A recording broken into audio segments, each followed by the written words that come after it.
he certainly is. Aeon definitely gets the MVP from me on that one. Absolutely. His Petal was exceptionally good throughout the entire series. Like, considering it's a pick that we very rarely see, I feel like we've just now seen a masterclass in it.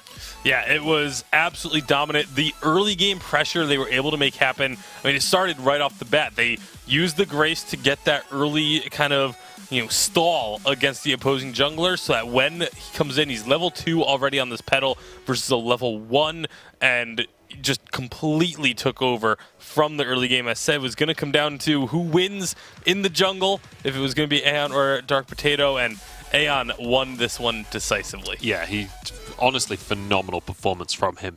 That's our first series already done. I feel like it's gone by in the blink of an eye with how well Calamity have done there. It's time to move into our second series of the day, though. It's time to jump on into Reliable Union against the Salty Potatoes, our second seed from both the Vainglory 8 and from the Challenger Series. Now, these are two teams that, they're coming in with slightly lesser expectations of the teams in the first series. But G2, they had huge expectations. Now you got to look at Reliable Union and kind of take a deep breath in.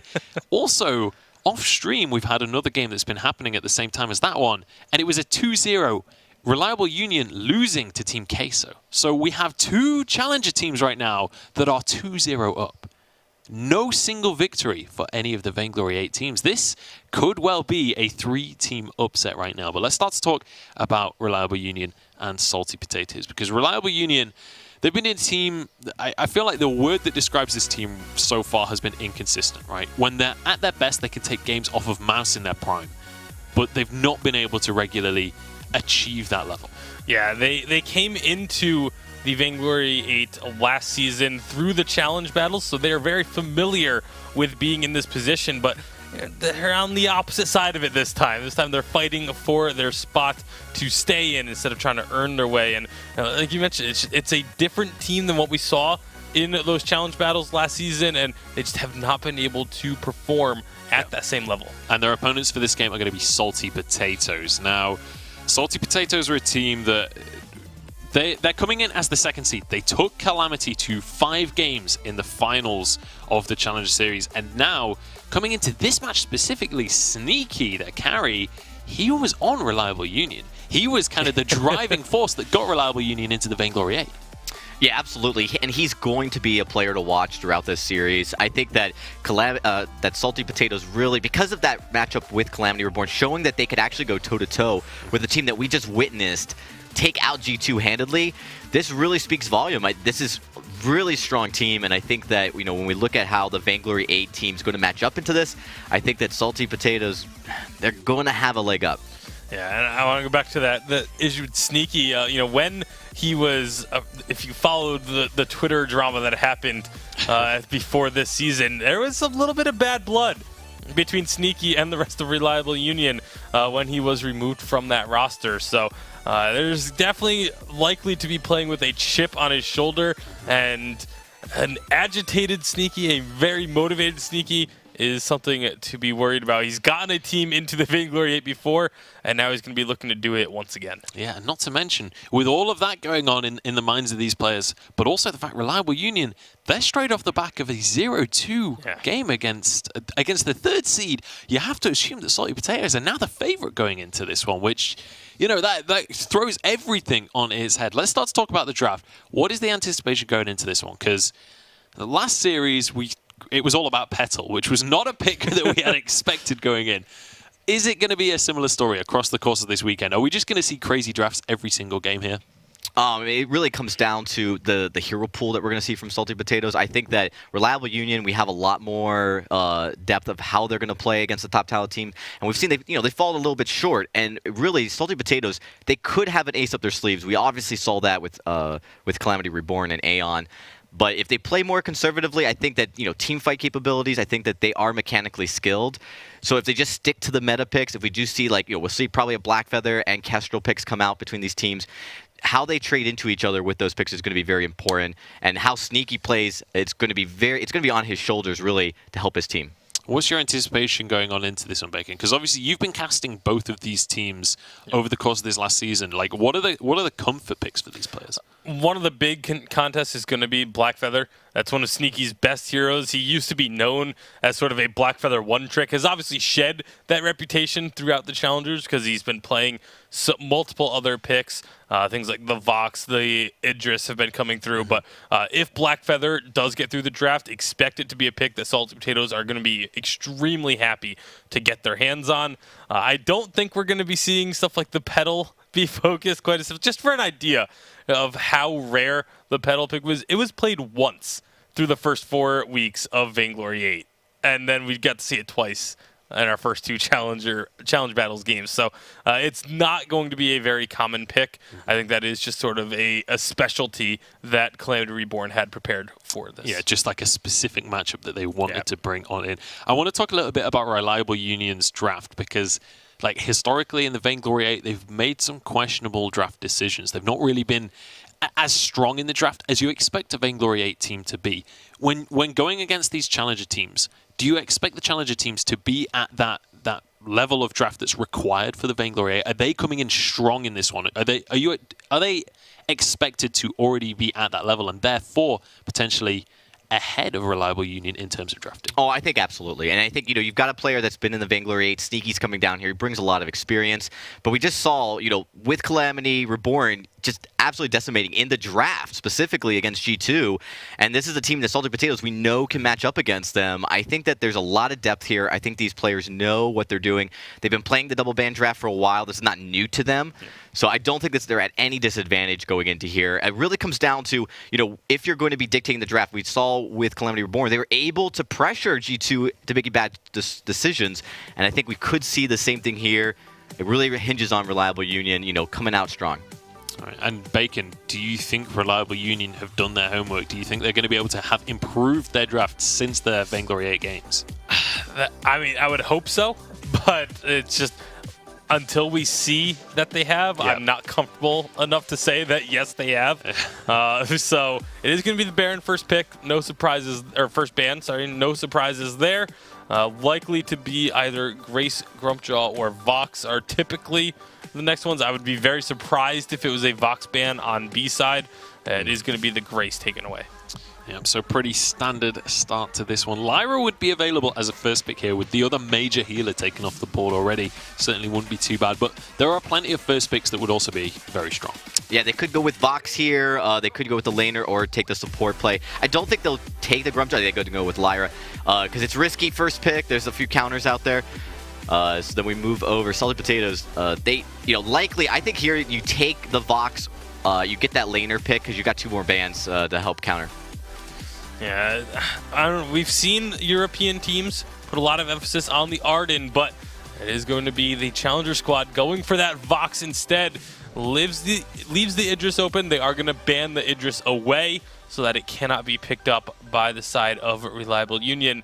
And now, this opens up the door for Reliable Union. They could maybe decide to ban away the Arden if they want to force the side of Salty Potatoes onto what's considered a lower tier captain, but there's still plenty of captains available, so I don't think that would be a very great ban, a very effective ban. I think you want to focus on just taking away something that's going to counter what you are thinking about doing. Yeah, and you have to bear in mind, Clast is big on his Finn as well. We've seen that a lot from him, so they are going to ban the Arden in the end. Catherine, Finn, there's a few captains available. We'll see whether they go for the captain pick here or whether they actually want to grab themselves a jungler first. It is going to be Samuel that they lock in the end. This is actually interesting because Reliable Union now, they don't know if there's going to be a captain, so they could actually try to play the Grumpjaw. It's a little risky, but you're not going to have a glaive. There's not a ton of CC on the side of Salty Potatoes. Grumpjaw, that's his biggest weakness. They could pull the Grumpjaw here. It's a strong jungler still, and it could definitely play good into the Vox. Yeah, for sure. I mean, huge damage potential from a Grumpjaw, especially in the early game. If you can find those situations where you can abuse, like the tension bow power spike, for example, that's assuming it goes for weapon power. They are going to go with a glaive here. We have seen more and more weapon power glaive going towards the jungle as well. That's starting to be a thing that's happening more regularly, but also, lane glaive very, very strong. Yeah, actually, I want to go back to that Samuel pickup by the side of Salty Potatoes. I think this is actually a really smart pick against Reliable Union because Reliable Union's 2 most played heroes are the Samuel and the Glaive. So they took away one of those 2 comfort picks. They obviously feel like the Glaive is easier to deal with, but it's going to be a Grumpjaw coming through. So now this is interesting because either we're going to be seeing the Crystal Grumpjaw, a Crystal Glaive, which hasn't really been used much at all, or the double weapon power, which I think would actually be the better option for the side of Reliable Union, because you just have so much burst and so much sustained damage as well from the Glaive being able to add on top of the Grumpjaw. You can isolate a target and blow them up. It's also that double melee, which the fact that there's the 2 picks already made of the carries for the side of Reliable Union, or for Salty Potatoes, you're not going to have to worry about the Rhyme, but you do have to worry about the Finn. I was about to mention the Finn again. Yeah. It's great into both Grumpjaw and into Glaive. Yeah, and that's actually the best support play they could pick. It does have the CC, and also, he's not going to get picked up here by the Grumpjaw, so he's just too big. So this is actually a great front line as well. You do want a good front line for the Samuel and the Vox, and I think that they did a good pick up here. A lot of people steer away from the Finn during the Grumpjaw pick, and I don't know why, and so I'm glad to see it picked up here. All right, so now looking at these compositions, it feels to me like Reliable Union have got to be on the front foot during this game. Is that how this is going to pan out? Is it them being aggression and then the side of Salty Potatoes trying to temper that across the course of the game? That's definitely going to be the call to order here for Reliable Union. Like, if they are not the ones that are engaging, looking for fights early and trying to win everything right off the bat, they're going to completely fall off, and this is going to go very easily to Salty Potatoes. But there is that potential as they just get the tension bows early. You got to figure both of them are likely to get a tension bow. Yep. And again, I want to see the double weapon power. They need to try and isolate either the Samuel or the Vox with an afterburn and let Grumpjaw just absolutely blow them up. All right, we're out of time on this one. It's time to jump on into our second game of the day. It's time for Salty Potatoes up against Reliable Union. Let us know whether you want the underdogs. I want to say underdogs from the Challengers series. They're not looking like underdogs right now. We want to know who you're supporting. Hashtag Vainglory8 on Twitter. But it's time to jump on into our second series of the day as we head onto the Halcyon Fold.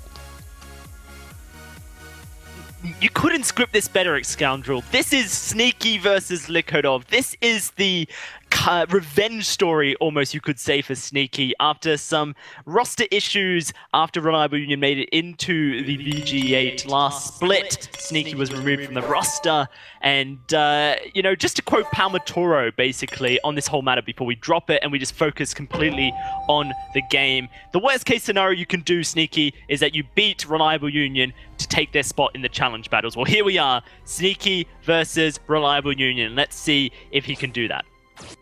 I think this is a really interesting story. We won't going to touch on it too much, but this is as close to retribution you could find, really, in terms of Vainglory. Sneaky will be wanting to take this series 2-0 just for the sake of the sort of kind of level of sort of hurt, I guess, he felt after that first series in the getting into the challenge battles into VG8, and this is his redemption story with his team, and it's a very, very good team to do it with. They're already putting pressure onto Daredevil in lane here.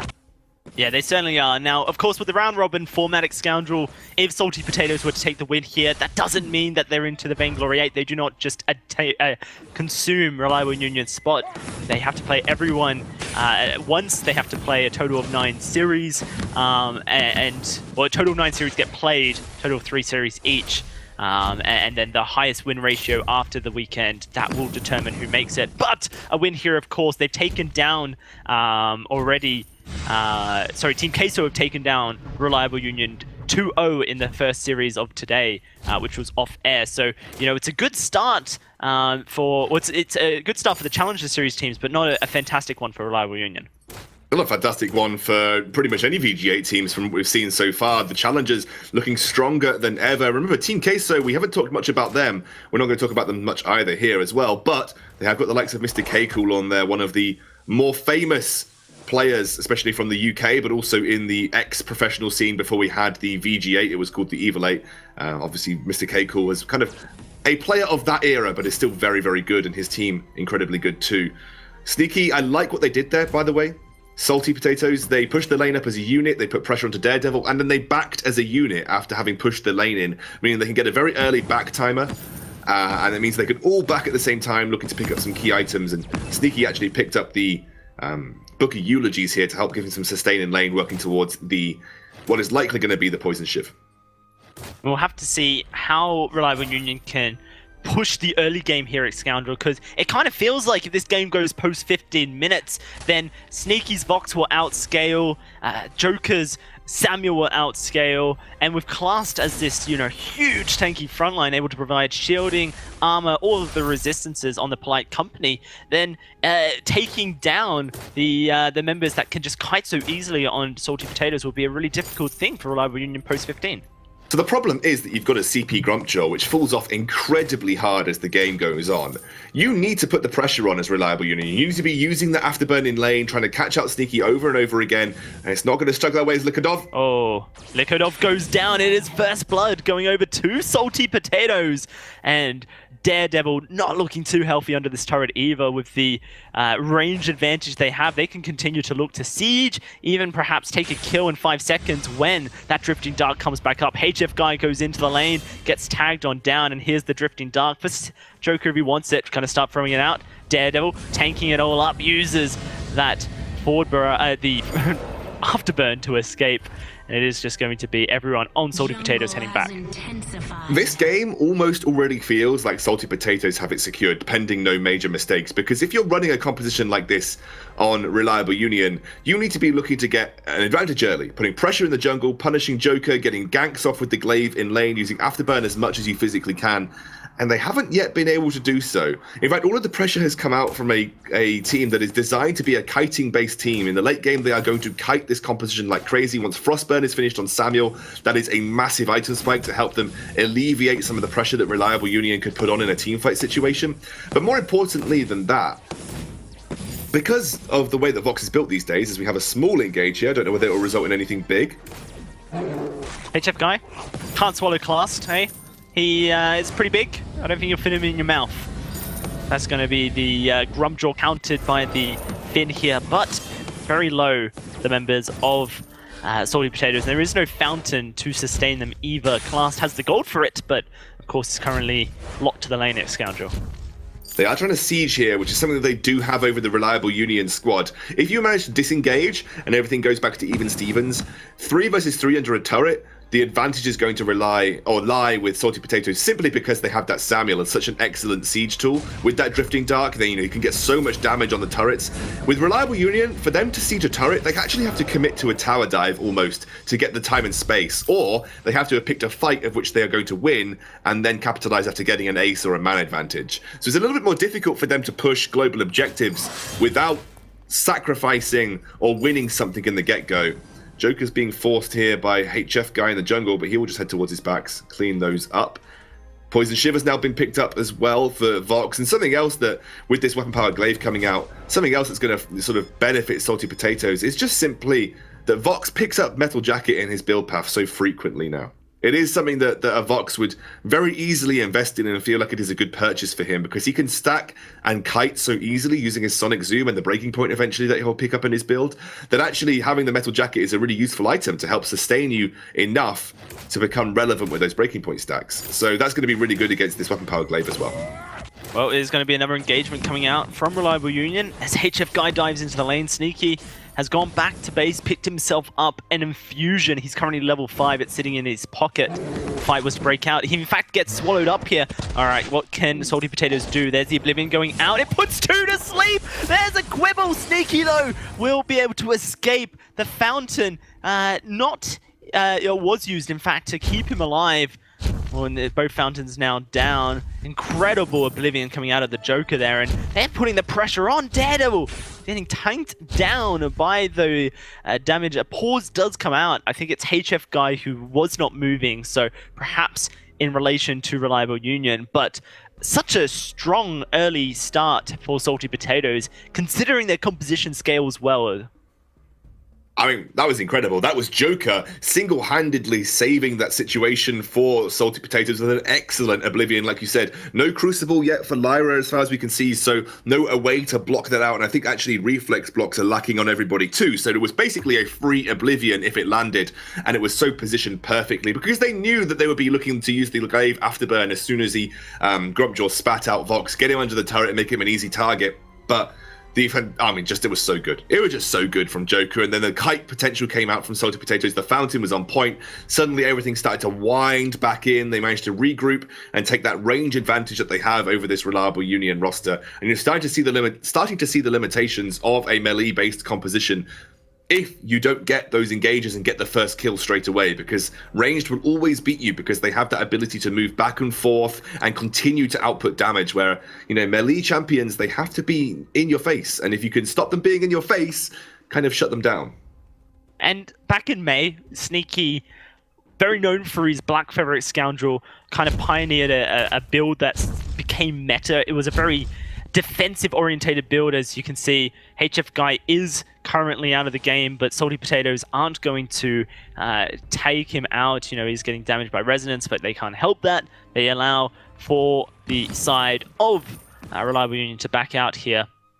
We'll have to see how HF Guy can get himself back into the game here. Obviously not the way you want to go. In fact, another pause does come out to see if he can't fix his connection. But, back in May, Sneaky's Black Feather really was just the topic of conversation. Scoundrel was so prominent, so good, so much so that everyone thought that was the only hero he could play, but he's certainly reversed that stigma this season in the Challenger Series. He loves to play defensive builds, and you can see already on this box, armor, shielding picked up. He hasn't even started his second offensive item, sitting with a full inventory at the moment, and that kind of helps Salty Potatoes in their ability to survive some of these early game brawls of this melee composition, because of course eventually he's going to hit his build. It's a very cheap build on Vox, and so if he can make sure he survives early, does get towards that 15-minute mark, allows Joker to scale up, that's when the game becomes so much easier for Salty Potatoes. Well, actually, I'd almost argue something slightly different, that Joker doesn't need to scale up. What Joker provides is this big mid-game burst of damage when he has just one CP item. That's, when Samuel's got Drifting Dark with one CP item, he hits like a truck. Sneaky doesn't need to be worried about his damage output, because as a unit, this Salty Potatoes team, they don't need to be worried about their damage output in general. Their main sort of directive in these fights is to survive, right? So they don't actually have to worry about dealing damage. They just, if we survive this triple melee composition, that's our main prerogative. And then we get to the late game, that's where we win regardless. So we don't need to take any unnecessary, need to take any unnecessary risks by building defense. By not building defense. Because if we just built all out damage and they actually caught us, we'd probably go down very quickly. It is going to be the unpause coming through. Scoundrel HF Guy able to go back into his jungle and start farming up. Seemingly a little bit better as far as the connection is concerned here, but a gold miner was secured by Salty Potatoes in that little bit of downtime, able to push their gold lead up to 3,000 at this 8-minute mark. Something that's actually really interesting about Reliable Union is when they played with Sneaky back in the previous VGL season, they were known for their triple melee comps. That was people said that's all they've got in their tank. They are triple melee compositions. That's all they can do. Still got them into the Vainglory 8, mind you. But now you're seeing a sort of melee-heavy composition coming out from Reliable Union, and actually Salty Potatoes playing into it so well. It's almost like sweet justice for multiple reasons. And like I said, I think that's what Sneaky will be feeling at the end of this series. It'll be justice for him. Yeah, it's worth noting, I guess, that Likodov is the only Origin member of Reliable Union at the moment. Daredevil and HF Guy brought in, but there's an engage coming out. Oblivion on top. It's going to be Sneaky knocked backwards, but he's just kiting, taking down kills. One looking for a second, and it will come through. Joker finds it and a pull in. That's Likodov done. An ace comes through for Salty Potatoes. They're going to find themselves at least 2 turrets. I mean, Sneaky just took no damage in that fight. Kota plate's already finished. Tier 2 shielding on the board. Reflex block there. This is a very defensive box because he doesn't need to be anything else. Samuel is there for the mid-game power spike in terms of damage. If Sneaky's being focused, that's all the better for Salty Potatoes. The better thing for Reliable Union to do would be to try and isolate Samuel and take him out, because really, realistically, Sneaky not really sitting on a lot of damage. So you take out... wait a second. Joker, like this. Knocked against the wall, they do take him out. But Sneaky, he's doing work. Looking for Daredevil, finds it. Now looking for a second. Gets swallowed up here. Clast has not overdriven yet. Level 7, but Sneaky gets out. Can he dance? No, he cannot. It is going to be HF Guy finding a second kill here. Class will go down, and it is going to be a counter ace coming out for Reliable Union as Salty Potatoes stick around for too much.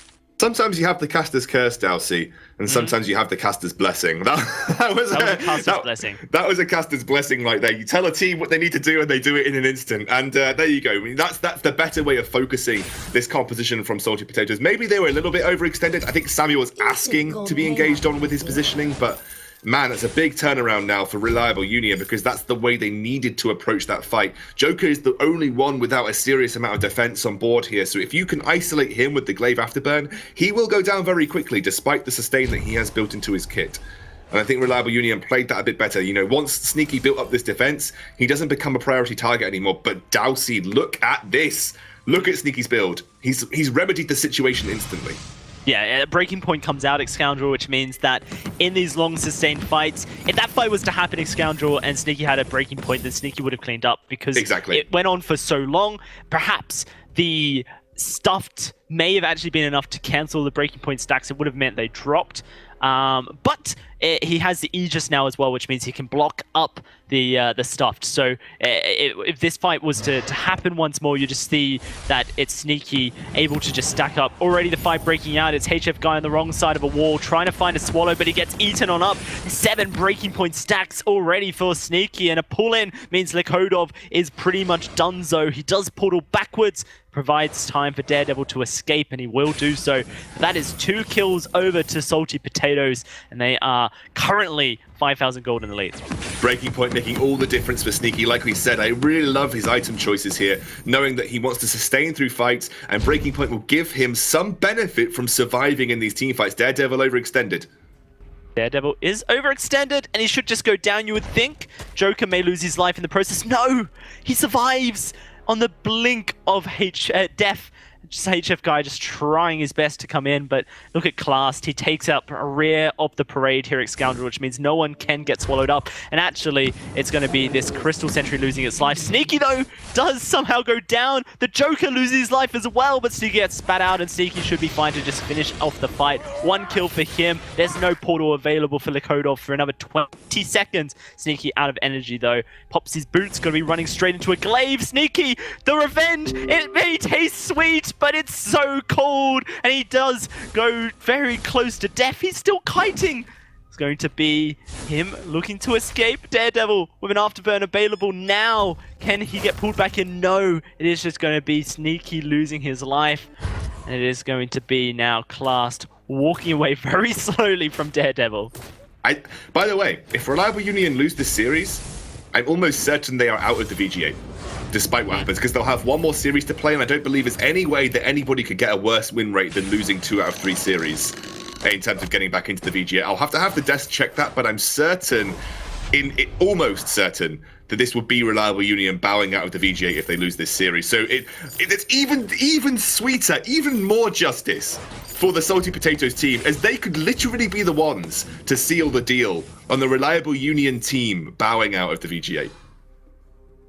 Currently, though, it is going to be a slightly closer game, as it seems Reliable Union have started working out their win conditions.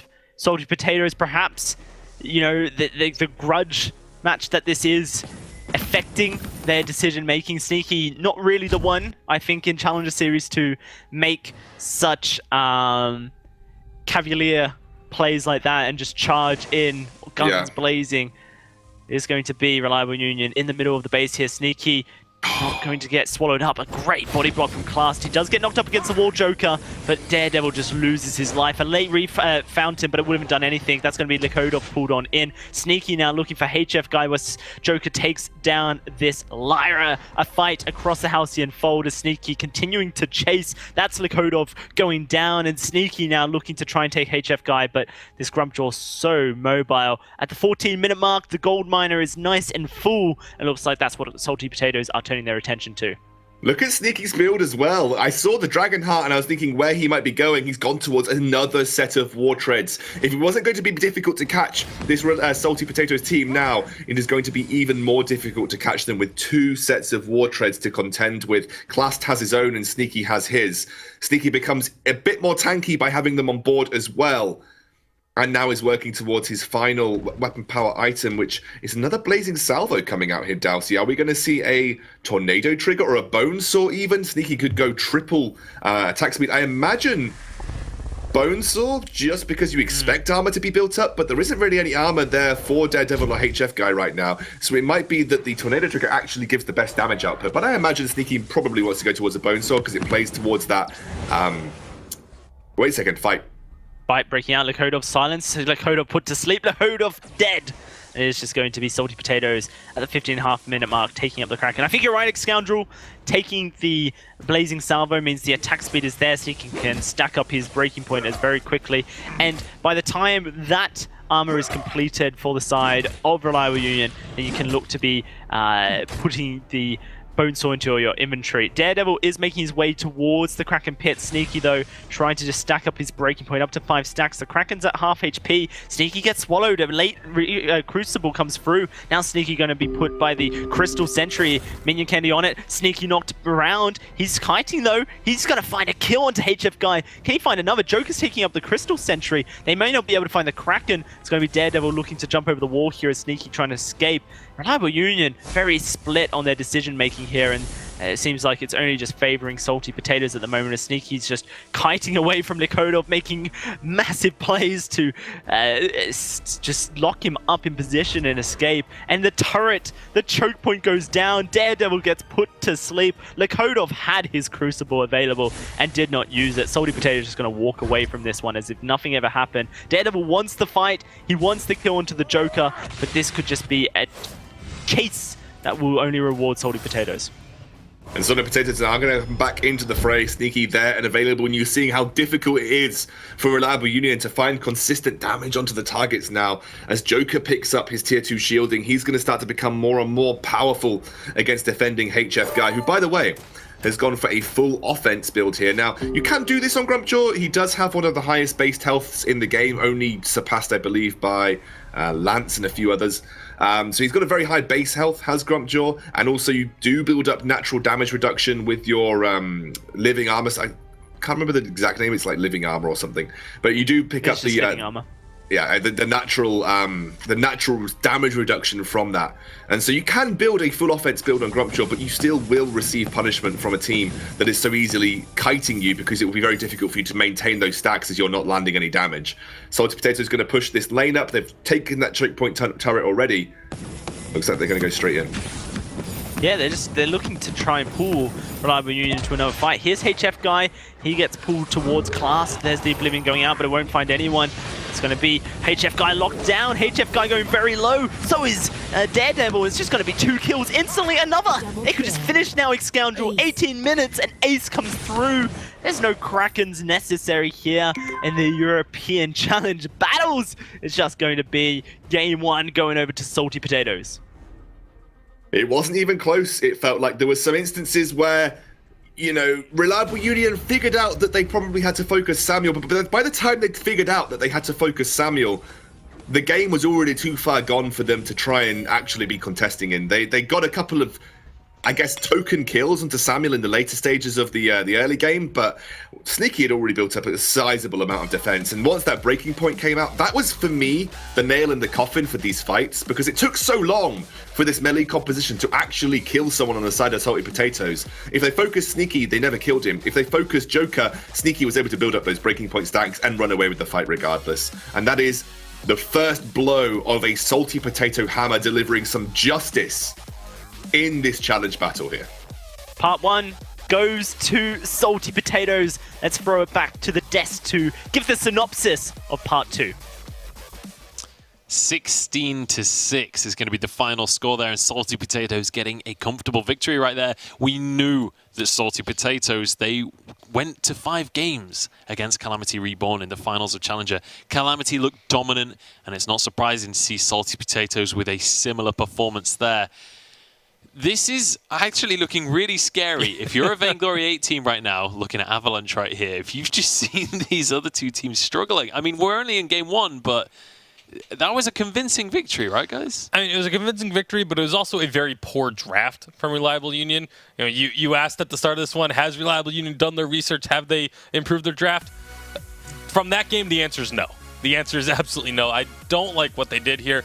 The double melee, it works because, in theory, because there's not going to be that hard counter in the form of like a Rhyme or something coming out, but they just didn't have the damage. The Grumpjaw going the CP Grumpjaw path that we used to see all the time wasn't able to dish out enough damage, and if they tried, no matter who they tried to focus on, they weren't actually able to get that kill because they just didn't have the flat base damage numbers. And also, the draft was really good for Salty Potatoes. The Finn, a stroke of genius at the end of the draft. Yeah, that's actually, one of the problems with Grumpjaw is there's a lot of counters, and as the teams have played it a lot in the earlier splits, we've seen, teams figure it out. And that's exactly what we saw here, that front line by Finn, the CC, it really puts a damper on that Grumpjaw trying to jump in. We saw a lot of fights where, Grumpjaw, tried to get in, couldn't get to the back line, and then paid so much damage inflicted on him for that mistake. So you see right here, he does get a kill. This is one part of the game where we did see, a little bit of damage coming out here from the side of Reliable Union, but overall, it's really hard when you're Grumpjaw to get to backline. Samuel also was very, very difficult to get on, even with that glaive. So just really well played by Salty Potatoes. But again, the Fid pickup for the front line was great. Yeah, for sure. And Sneaky beginning his revenge onto Reliable Union right now, getting a solid start. And, that's very important to him as a player. Like last season, he was with them. He got them into the Vainglory 8. He was a huge part of that team. And then obviously things fell apart internally. He was no longer part of the team. And now this is his opportunity to get back into the Vainglory 8 one last time. And he gets to kind of exact revenge on the journey. Yeah, and I do want to real quick touch on the draft once again, just that last pick. You mentioned the Finn was a stroke of genius, but that's something that should have been seen coming. Like, this is a pick that Clast has played previously, so it's not like it came out of left field. It's not like it was something that should have been unexpected. They should have known that was available, and like picking compositions that gets pretty heavily countered by a Finn. Again, just mistakes in the draft from Reliable Union. Like you said, Sneaky and the rest of the Salty Potatoes have got to be happy to see that come through and say, look, we just won draft against this team. Like, maybe, if you hadn't kicked me off the roster, you might not be in the situation. Could be maybe going through his mind, but it's got to feel good for Sneaky to get that first win. Yeah, it must do. Now, looking at the draft for this next game, what does it Reliable Union have to change coming into this one, Dragon Ball, to not put themselves in a corner like they did in Game 1?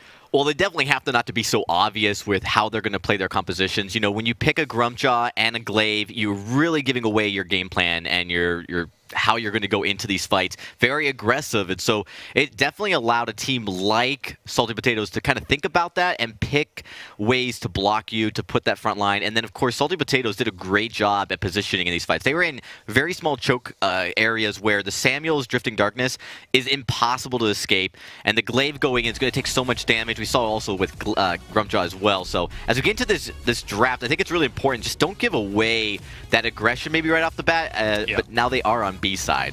Yeah, so this time it's them that's going to be looking at what Salty Potatoes do and trying to counteract it themselves. Baron going to be the first ban of the draft. Totally unsurprising. That has been consistent throughout the challenge battles so far that Baron's been banned away. We'll see how Reliable Union are going to react, and it is going to be the Grace taken off the board. Yeah, it makes a lot of sense. Salty Potatoes can either go for the Lyra, the Vox, the Idris. All three, I think, would be very strong. It is going to be the Lyra, so now I expect Reliable Union to go for likely the Vox, just because that's what teams seem to be favoring, and then banning away the Idris. I would really love to see a team actually pick up the Idris instead, because I feel like there's so many strengths on this Idris. It has a higher skill cap than the Vox currently does, but also has a lower basement than the Vox as well. So it's a tough pick to just kind of take out of the blue, but when your back's up against the wall, as the casters were mentioning down the stretch there, if Reliable Union don't win this one, they will be 0-4 on the record and essentially, by all rights, out of the Vainglory 8. Yeah, we'll see if that is going to go to pass Reliable Union. They've got to win this game. Idris going to be banned away, and now Salty Potatoes considering what to take off the board. It will be the Samuel. So that's not going to be going over to the side of HF Guy on this one. And we'll see where Reliable Union go with this pick. We saw them go for a Grumpjaw and a Glaive last time, but that did not work out. Kestrel is going to be the lock-in. I like the, again, Salty Potatoes, knowing that the Samuel is a very strong pick for Reliable Union, not letting it through the draft when they were on B side, they picked it away. Now they don't have the option to do so, so they ban it away instead and can look to build their composition. Again, they know the carries of the side of Reliable Union, and they can just look to completely try and counter that out. Glaive locked in here for Salty Potatoes. How would you anticipate they finish this one out, Dragonborn? What do you put alongside a Glaive? Well, they definitely need to make sure if they're going to flex this into the lane, which is possible, that they have someone that can go up against the Kestrel potentially. But it could be a jungle Glaive as well. It is going to be a Scarf though, so this is a lot of a lot of burst damage that can come out here. Really, really strong into the late game. They're going to have to be careful though, because if Reliable Union does send some weakness early and get some momentum, the Kestrel can help snowball. Right here, you're going to probably pick up a support, likely an Arden. You really want to be able to trap that Scarf. So Scarf's going to want to stay kind of out of the fight there as he pokes with a Spitfire.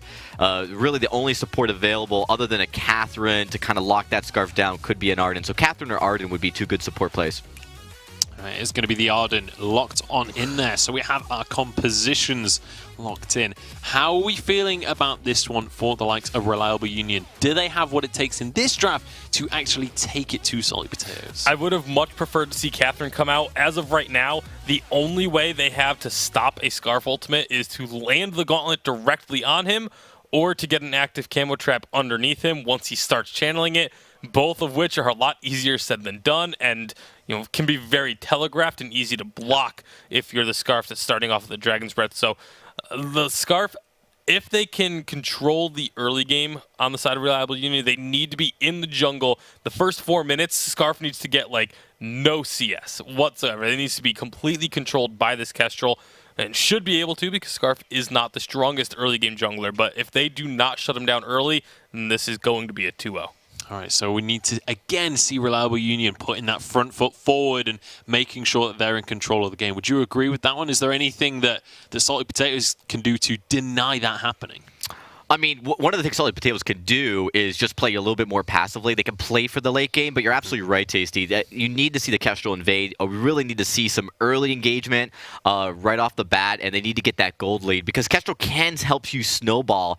And the Scarf, the Gauntlet is a little tricky, but one of the things that we'll see is, if you just position yourself so the Dragon Breath's not hitting all three teammates. Yeah, it's about spreading out in those fights. We'll see if they're going to be able to make that happen as we're going to be jumping into this second game of this second match of the Challenge Battles. It's time to jump onto the map. Hashtag Vainglory8 to let us know who you're going to be supporting. But it's time for Reliable Union versus the Salty Potatoes Game 2. In a world where justice needs to be served, one man and his prehistoric kitty cat will look to find a dish best served cold. Sneaky versus Reliable Union X-Scoundrel Game 2 here. And are you trying to do the X-Scoundrel intro voice?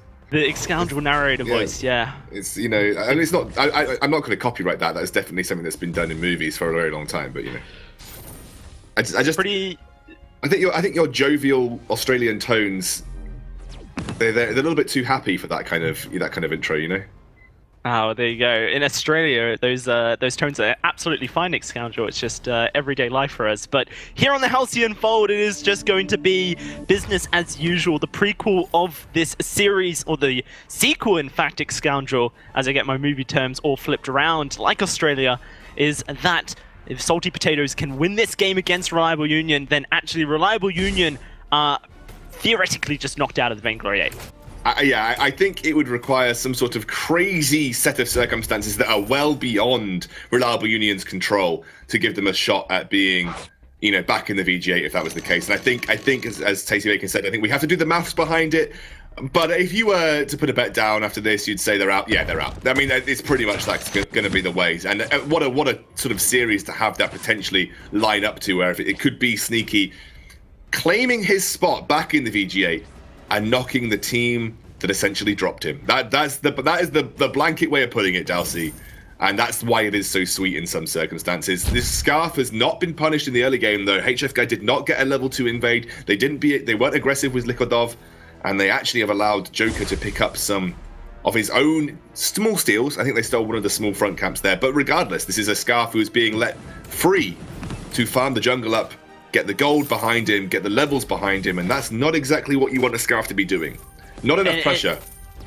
Not only that, Tasty Bacon mentioned it, that in late game teamfights, Scoundrel, the only engage that you have to try and shut down this Scarf is a Gauntlet.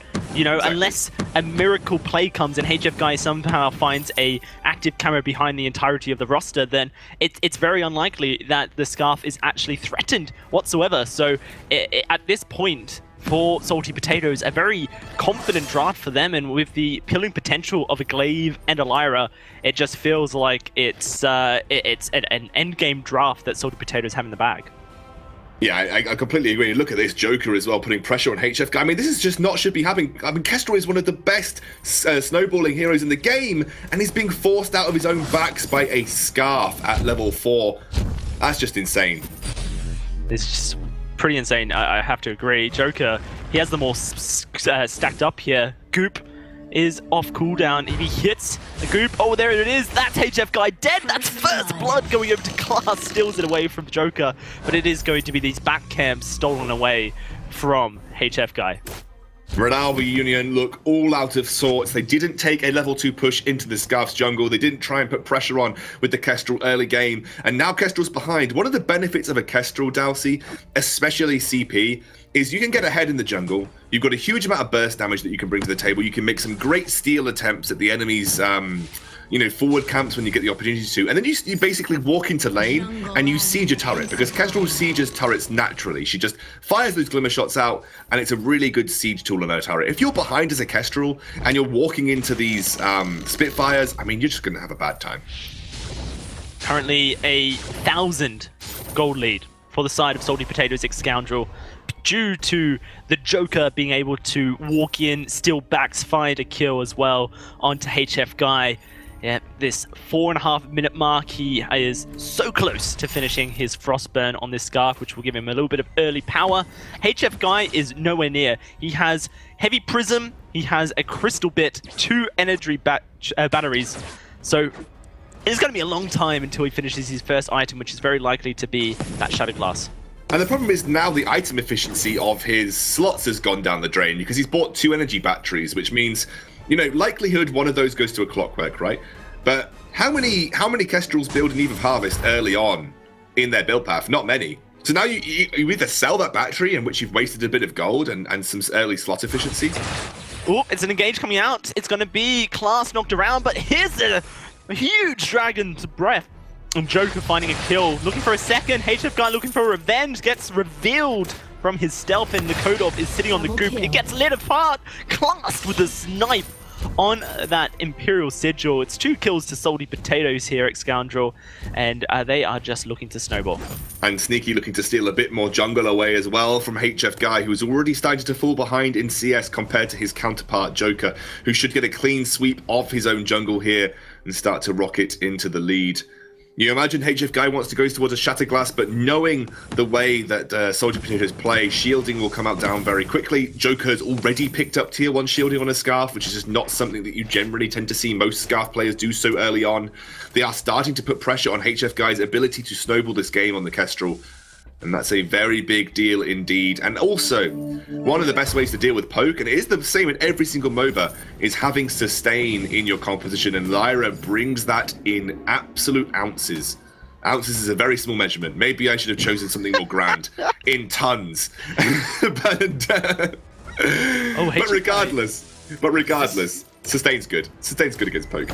It is very good, and currently the Joker just finding poke of his own.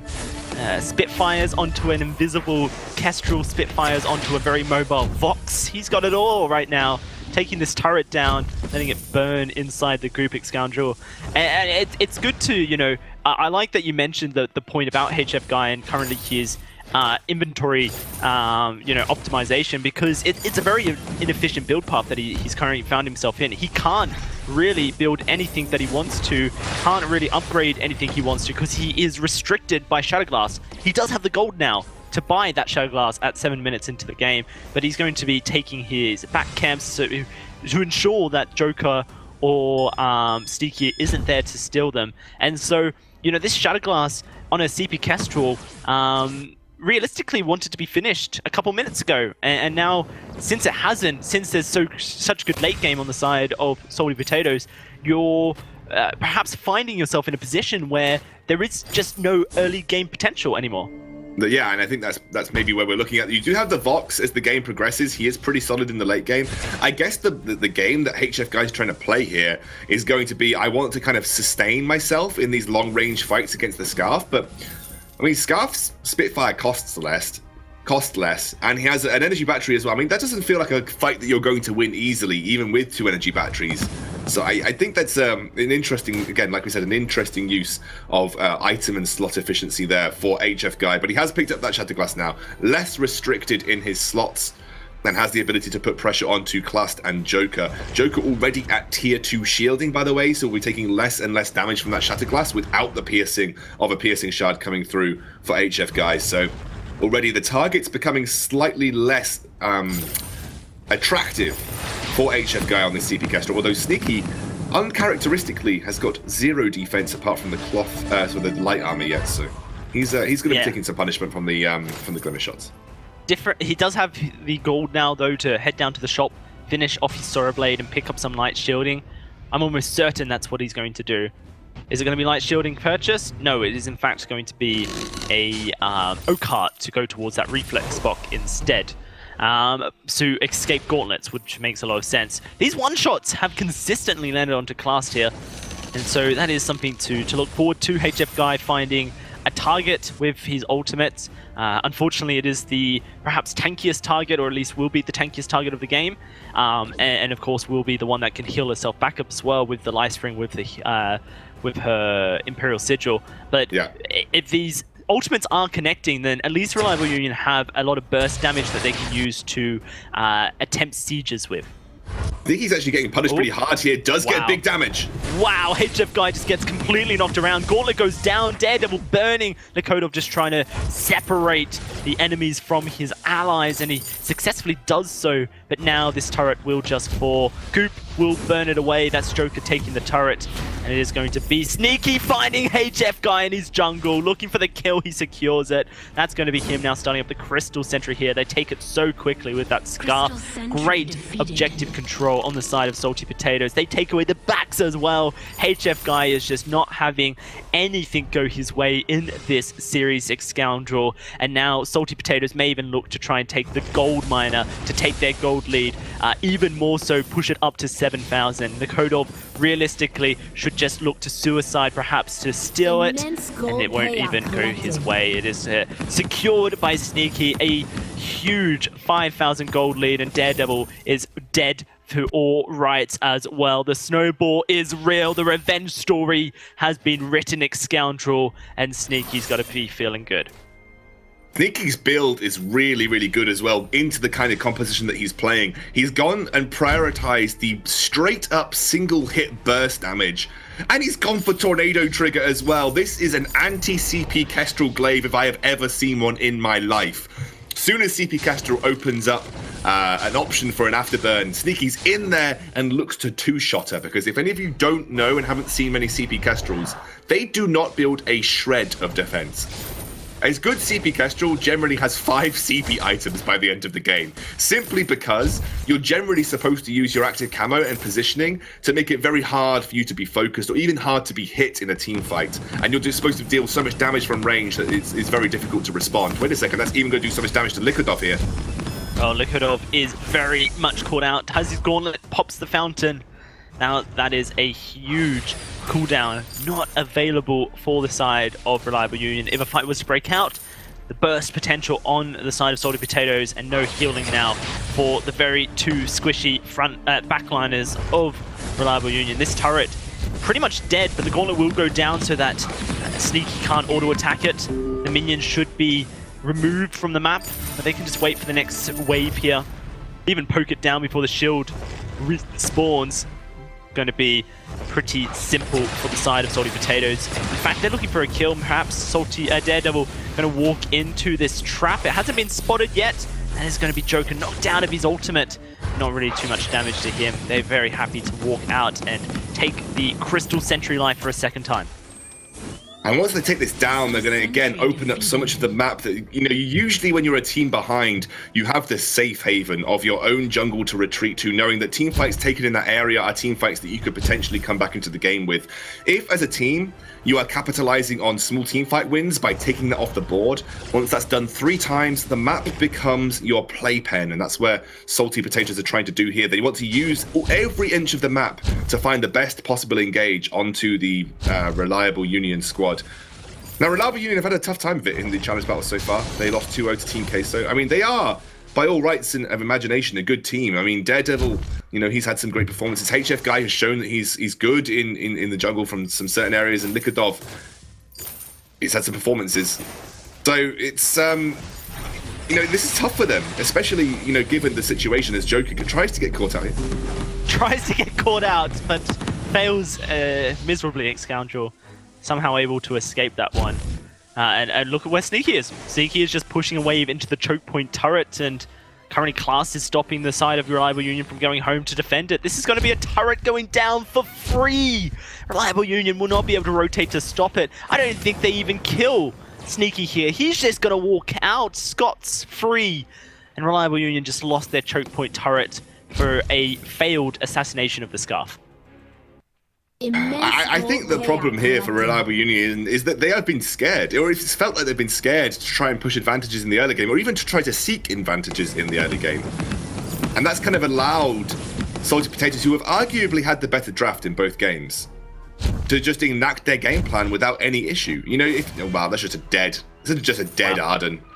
Yeah. Likodov goes down, Sneaky finds a kill on there. HF Guy, he's gone this double Shatterglass route, Scoundrel, which is graded to double Squishy. There is no double Squishy here, though. It's Lyra, it's Glaive, very tanky heroes. There's an Aegis already finished for Joker. There's no Pierce. HF Guy's builds, man, I have to question them sometimes. It doesn't seem like he's looking at the scoreboard and realizing what he's playing against. That's going to be Daredevil going down. Basically this game seems over, Scoundrel, unless Salty Potatoes find a massive way to throw the game. They are just going to walk in and take one of these Vein Crystal turrets. Sneaky tanked by that one shot to 75% of his health. The gauntlet goes down to separate the guys from the turret. It's already down at half HP. Daredevil about to respawn. That's going to be HF Guy knocked around. He's not blown up yet. Likodov may go down as this Dragon's Breath starts burning down. The turret falls. Daredevil charging in. Is going to get hit by the Spitfire. Salty Potatoes are just going to exit stage right here.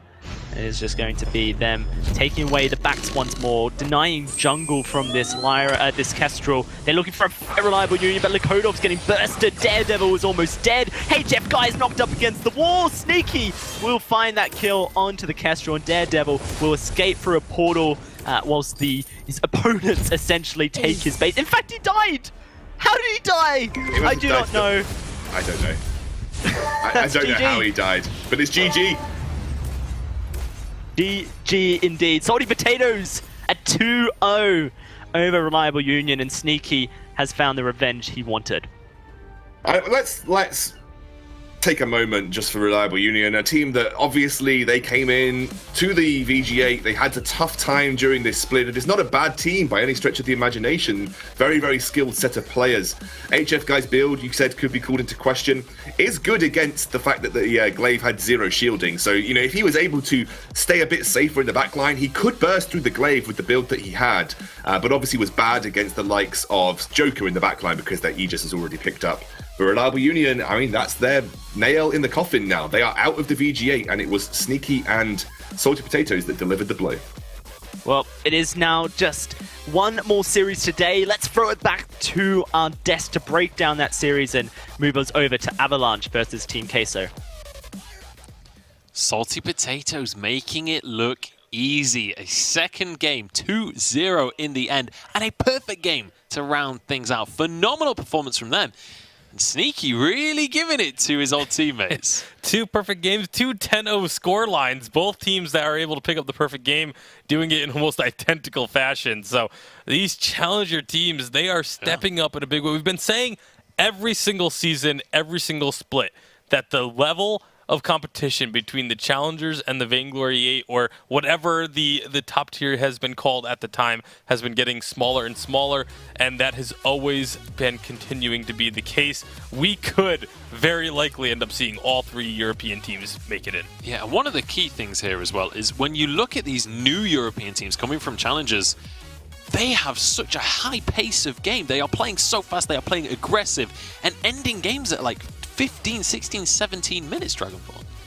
Yeah, man, these teams are really coming in here and putting on a show. Of course, Salty Potatoes, we talked about how close they were with Calamity Reborn, how it's skill, and they really actually came into Reliable Union. A matchup that, we were saying maybe favored Salty Potatoes, but of course, Reliable Union with the loss already earlier today to Queso, definitely going to have a lot of trouble. We see here right in this fight, just not able to handle, because they let the Scarf get fed, not able to handle it whatsoever.